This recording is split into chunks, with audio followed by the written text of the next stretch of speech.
हम middle class लोगों की सैलरी पूर्णिमा के चांद की तरह होती है। महीने में बस एक बार आती है और धीरे धीरे करके छोटी होते होते मात्र 15 दिनों में गायब हो जाती है। अब चांद तो धीरे धीरे वापस से बढ़ने लगता है, पर हमारा पैसा एक बार खर्च हो गया तो अगले 15 दिनों के लिए उधार, कर्जे या बच्ची कुची सेविंग से निकालना पड़ता है। पर क्या कोई ऐसा तरीका है कि ये पैसा धीरे धीरे घटने की बजाय बढ़ता चला जाए और बढ़ते बढ़ते इतना हो जाए कि हमारी सारी जरूरतें पूरी करके हमें अर्ली रिटायरमेंट और फाइनेंशियल फ्रीडम दिला दे। देखो, वॉरेन बफेट का कहना है कि अगर आपको लाइफ में अमीर बनना है, सक्सेसफुल बनना है, तो आपको कुछ बाकी लोगों से ज्यादा स्मार्ट नहीं, बस बाकी लोगों से ज्यादा डिसिप्लिन्ड होना है। यानी थोड़ा थोड़ा पैसा खर्च करने की बजाय अगर आप इन्वेस्ट करने पर ध्यान दो तो कुछ ही सालों में जो आपको अमीर बना देगा वो है पावर ऑफ कंपाउंडिंग। और ऋषभ और आकाश के साथ भी कुछ ऐसा ही हुआ। तो शौर्य, ऋषभ और आकाश तीन दोस्त रायपुर से मुंबई आए। आंखों में नौकरी के अलग अलग सपने लिए। तीनों के पास अच्छी इंजीनियरिंग की डिग्री थी और साथ ही अमीर होने का सपना भी। ऋषभ का शुरू से रियल एस्टेट की तरफ इंटरेस्ट था और आकाश का स्टॉक मार्केट की तरफ। तो वहीं शौर्य सिर्फ अपनी लाइफस्टाइल अच्छी बनाना चाहता था। शौर्य को लाइफ में हर चीज जल्दी चाहिए थी और लकीली तीनों में सबसे पहले नौकरी लगी भी तो शौर्य की। महीने की 30,000 तनख्वाह पे मुंबई में शौर्य ने सारे सपने पूरे करने का डिसीजन बना लिया। मुंबई का पार्टी कल्चर, लिविंग एक्सपेंसेस, खाना पीना और अलग अलग डेस्टिनेशन शौर्य को भी भाग गए और वो हर महीने ये सारी चीजें जरूर एक्सप्लोर करता। 23 साल का शौर्य अब ज्यादा समझदार और इंडिपेंडेंट हो चुका था। उसे फैमिली तो चलानी नहीं थी, बस अपना करियर बनाना था। इसलिए उसने ऋषभ और आकाश से अलग रहने का डिसीजन लिया, जहाँ उसके बाकी ऑफिस कलीग भी रहते थे। आए तो तीनों साथ थे, पर शौर्य अब अपने ऑफिस के पास वाली सोसाइटी में एक अपार्टमेंट में रहने लग गया था, जहाँ का रेंट था 10 से 12 हजार रुपए और ये जगह उसके ऑफिस से नजदीक भी थी। वहीं आकाश और ऋषभ ओल्ड पनवेल में रहते थे, जहाँ रेंट और प्रॉपर्टीज काफी सस्ते और अपॉर्चुनिटी ज्यादा। अब ऋषभ को शुरू से रियल एस्टेट में इंटरेस्ट था और जब वो पनवेल शिफ्ट हुआ तो शुरू के 3-4 महीने उसके पास नौकरी नहीं थी। वो अपने पिताजी से पैसे मंगवाकर अपना खर्चा चलाता। अब ऋषभ सिर्फ नौकरी नहीं ढूंढ रहा था, वो पनवेल में और नवी मुंबई में रियल एस्टेट प्रॉपर्टी पर स्टडी कर रहा था। 2009 में 23 साल का ऋषभ 10 रुपए की चाय और वड़ा पाव पर गुजारा करके इतनी इन्फॉर्मेशन हासिल कर चुका था कि बस उसे एक बड़ी न्यूज और एक बड़े अमाउंट की जरूरत थी। ऋषभ को पता चला कि नई मुंबई अगले 10-15 सालों में खूब डेवलप होने वाली है। यहाँ मेट्रो आने वाली है और ये ओल्ड पनवेल भी नवी मुंबई के डेवलपिंग हिस्सों में आने वाला है। तो ऋषभ ने एक रियल एस्टेट कंपनी में नौकरी पकड़ी, जहाँ उसकी तनख्वाह बहुत कम थी, मात्र 15,000 रुपए, पर इन्फॉर्मेशन का भंडार था। सडनली ऋषभ को पनवेल में एक ऐसी प्रॉपर्टी मिल गई जहाँ कंस्ट्रक्शन शुरू होने वाला था और वहाँ लैंड अलॉट हो रहे थे। ऋषभ ने अपने पापा को फोन करके 15 लाख रुपए इस प्रॉपर्टी में इन्वेस्ट करने के लिए कहा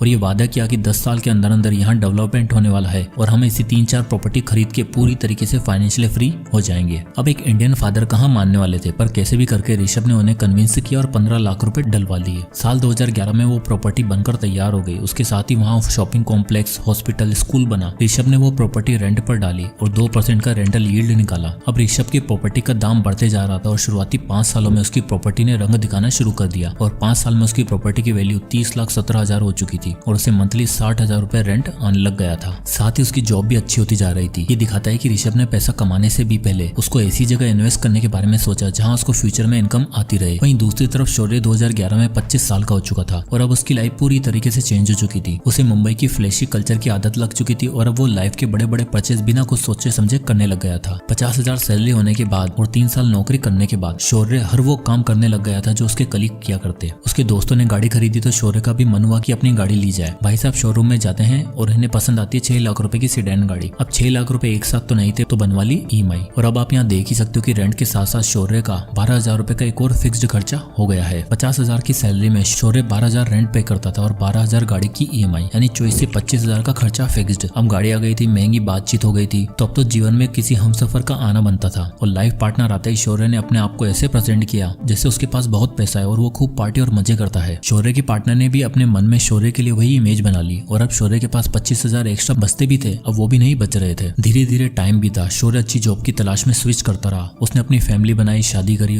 पर इस बीच में वो जब भी अपने दोस्तों के बारे में सोचता तब उसे यही लगता कि यार मैं कहां से कहां आ गया हूं और वो लोग अभी वहीं के वहीं पड़े हुए होंगे। फाइनली 11 साल काम करने के बाद जब शौर्य 36 साल का हो चुका था तब उसे ऐसी जॉब मिल गई थी जहां उसे 1 लाख रुपए पर मंथ मिल रहा था और अब शौर्य को लगा कि टाइम आ गया है खुद का घर लेने का। शौर्य और उसकी वाइफ अब मुंबई में एक अच्छा घर की छानबीन में लग गए थे और फाइनली पनवेल में एक प्रॉपर्टी पसंद आती है, 3 BHK अपार्टमेंट, और वो भी फुली फर्निश्ड, जो उन्हें 90 लाख रुपए मिल रहा था। अब 1 लाख की सैलरी वाला आदमी, चलो दोनों मियाँ बीवी की कंबाइंड इनकम 2 लाख भी मान लो, तो 90 लाख तो एक साथ अफोर्ड कर नहीं सकते थे। इसलिए उन्होंने 20 लाख की सेविंग से डाउन पेमेंट करी और बचे 70 लाख की EMI बनवा ली। अब आप यहाँ देख ही सकते हो कि लगभग 58,000 पर मंथ की EMI पे उन्होंने फाइनली अपना ड्रीम हाउस ले ही लिया। सारा पेपर वर्क और लोन प्रोसीजर कंप्लीट होने के बाद जब प्रॉपर्टी ओनर का खुलासा हुआ तो शौर्य के होश ही उड़ गए। असल में जिस नवी मुंबई में शौर्य ने प्रॉपर्टी खरीदी थी वो ऋषभ की ही प्रॉपर्टी थी, एग्जैक्टली वही प्रॉपर्टी जो उसने 2011 में 15 लाख रुपए की खरीदी थी। और अब आप यहाँ देख ही सकते हो कि 11 साल बाद यानी 2022 में जब वो अपनी प्रॉपर्टी बेचने गया तब उसकी वैल्यू 69,78,000 रुपए हो चुकी थी और उसने शौर्य को वही फ्लैट 90 लाख रुपए में बेचा। दरअसल ये परिवर्तन इसलिए हो पाया क्योंकि 2011 में दिखने वाला पनवेल अब 2022 में कुछ ऐसा दिखता था जहाँ सब कुछ पूरी तरीके से डेवलप्ड हो चुका था। ऋषभ ने जो स्पेकुलेट करके प्रॉपर्टी का दाव खेला था वो बिल्कुल सही बैठा और अपनी नौकरी के साथ और कमाई हुई अर्निंग्स को वापस रियल एस्टेट में इन्वेस्ट करते करते अब उसके पास नवी मुंबई में 4 प्रॉपर्टीज थी जिसमें से एक खरीदी शौर्य ने। तो जैसे ही शौर्य ने ऋषभ को देखा वो हैरान हो गया और ऋषभ ने उससे मिलने के बाद बताया कि भाई मैंने इन 13 सालों में 4 प्रॉपर्टी खरीद ली है। दरअसल मैं नवी मुंबई में तब इन्वेस्ट किया था जब वो डेवलप हो रही थी और रियल एस्टेट इकलौती ऐसी चीज जो इन्फ्लेशन के दायरे में इतनी नहीं आती, उल्टा इन्फ्लेशन के साथ साथ रियल एस्टेट भी ग्रो होता है और साथ ही बढ़ती प्रॉपर्टी के रेट्स भी और आसपास होती डेवलपमेंट के साथ रेंट भी इंक्रीज हो जाते हैं, यानी पावर ऑफ कंपाउंडिंग के साथ पावर ऑफ रेंटिंग भी। 36 की एज में ऋषभ के पास इतना पैसा था कि वो आराम से रिटायर हो सकता था और उसका एसेट उसे पैसा कमाकर दे रहा था। वॉरेन बफेट कहते हैं if you don't find a way to make money while you sleep you will be working till your last breath. और कुछ ऐसा ही हाल था शौर्य का। इन दोनों में बातचीत चली रही थी कि इतने में आकाश का जिक्र हुआ। शौर्य ने पूछा कि आकाश कहाँ है आजकल, नौकरी के लिए कहीं धक्के तो नहीं खा रहा? तो ऋषभ ने बताया नहीं भाई, उसकी गेम तो एकदम अलग है। उसने 2 साल नॉर्मल जॉब करने के बाद दलाल स्ट्रीट में नौकरी करी और अब वो वहीं पर प्लेस्ड है। रुक उसको भी बुलाता हूँ। आकाश का इंतजार करते हैं। शौर्य और ऋषभ दोनों एक होटल में बैठे हुए थे। तभी आकाश एक ट्रू जेंटलमैन सेंस में अपनी गाड़ी से उतरता है और दोनों से बड़े दिनों बाद मिलकर बहुत खुश होता है। आकाश का सिंपल वे ऑफ लिविंग देखकर शौर्य पूछता है कि भाई तुम्हारा क्या हाल है, लाइफ में कुछ हुआ कि नहीं, पैसा रुपया कमाया कि नहीं ढंग से? इस पर आकाश बड़ी ग्रेसफुली रिप्लाई करता है कि भाइयों बस अगले 5 सालों में रिटायर होने वाला हूँ। शौर्य मनी मन सोचता है कि एक साला रिटायर भी हो गया है और एक 5 साल बाद होने वाला है और मैं अकेला अगले 20 साल तक घर की ईएमआई भरने के लिए काम करूंगा क्या? आउट ऑफ क्यूरियोसिटी शौर्य पूछ ही लेता है कि भाई 5 साल में कहीं लॉटरी तो नहीं लगने वाली? इस पर आकाश उन दोनों को अपनी लाइफ स्टोरी बताता है। कहता है कि मेरी कोई लॉटरी नहीं लगने वाली बल्कि मैं सेविंग्स रूल और कंपाउंडिंग रूल की मदद से पैसा कमाया है और अब इतना हो चुका है कि बस 3-4 साल बाद रिटायर हो जाऊंगा। तो आकाश कंटिन्यू करते हुए बताता है कि हुआ यूं कि मेरी पहली नौकरी लगी एक ट्रेडिंग कंपनी में एज एन IT टेक्नीशियन। वहाँ मेरा काम तो अलग था पर मैंने स्टॉक मार्केट के कुछ दाव पेश सीखे और अपनी 25,000 की सैलरी में से कुछ पोर्शन सेव करके इन्वेस्ट करता रहा। इन्वेस्ट करने के लिए मैंने जिस सेविंग मेथड का यूज किया था वो था 50-30-20 रूल। मैंने 25,000 की सैलरी में से 50% हिस्सा अपनी नीड्स के लिए रखा, 30% वॉन्ट्स और एंटरटेनमेंट सोर्सेज के लिए और बाकी बचा 20% यानी 5,000 रुपए SIP के थ्रू इन्वेस्ट किया। आकाश ने बताया कि उसे सबसे पहले मार्केट के बारे में सीखना था और इन्वेस्टमेंट के लिए जो सबसे बेस्ट चीज थी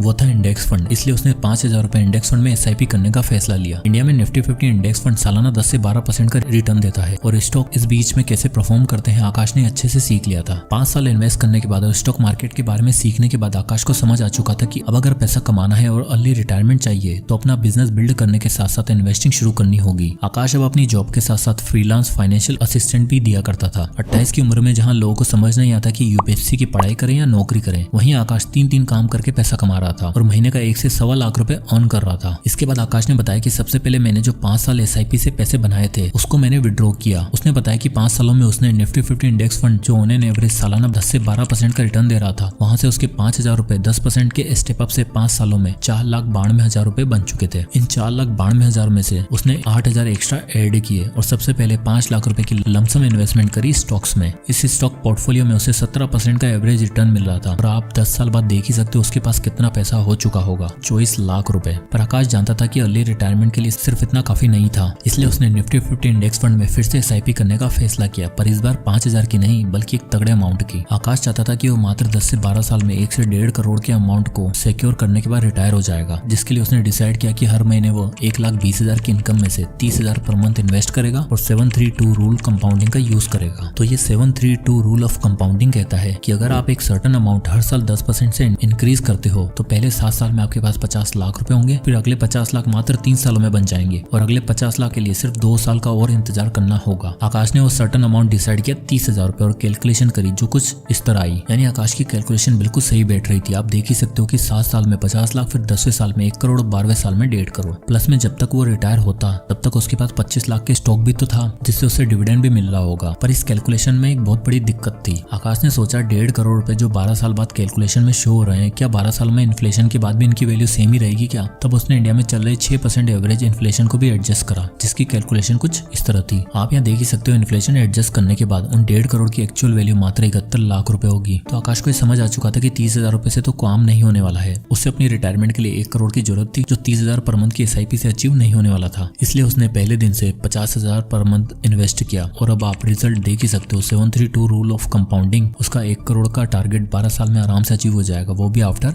इन्फ्लेशन। यानी अगर तीनों दोस्तों में देखा जाए तो आकाश ने बाकी दोनों को आराम से आउट प्ले कर दिया। चलो ऋषभ को तो रियल एस्टेट में पावर ऑफ कंपाउंडिंग देखने को मिल गई और 36 की एज में वो फाइनेंशियली फ्री भी हो गया। अब देखो रियल एस्टेट में आपको बल्क में कैपिटल चाहिए, जो सही टाइम पे ऋषभ के पापा ने डाल दी। पर आकाश की टेक्निक और मल्टीपल इनकम सोर्सेज से पैसा कमाने की अप्रोच सबसे ज्यादा रियलिस्टिक और एप्लीकेबल लगती है, जिसको शौर्य ने कभी समझने की कोशिश ही नहीं करी। अभी 36 की एज में ऋषभ रिटायर हो चुका था और आकाश भी 3-4 साल बाद रिटायरमेंट लेने ही वाला था। पर शौर्य वो तो भी 20 साल और नौकरी करेगा, क्योंकि उसके घर की EMI जो चुकानी है, बच्चे का महंगा स्कूल में एडमिशन करवाया है, उसकी फीस भी भरनी है और जो महंगी लाइफस्टाइल शुरू से बनाई थी उसे मेंटेन भी तो करना है, जिसमें आराम से 1 से 1.5 लाख रुपए खर्च हो ही जाएंगे। ये एक सबसे बड़ा डिफरेंस है रिच और मिडिल क्लास माइंडसेट के लोगों में। मिडिल क्लास माइंडसेट के लोग पैसा आते ही उसे 10 जगह खर्च करने की सोचते हैं। आप में से कितने ऐसे होंगे जिनकी सैलरी आने से पहले एक शॉपिंग लिस्ट रेडी होती है? कमेंट में यस लिखो। वहीं एक रिच माइंडसेट वाला इंसान सोचता है कि कितने सोर्सेज से पैसा कमाया जा सकता है और ले रिटायरमेंट कैसे ली जा सकती है। यानी मिडिल क्लास लोगों के पास होता है power of loans and EMIs, जो उन्हें एक दिन बर्बाद कर देता है। वहीं अमीर लोगों के पास होता है पावर ऑफ कंपाउंडिंग, जो उन्हें आबाद और फाइनेंशियली फ्री बना देता है। जय हिंद।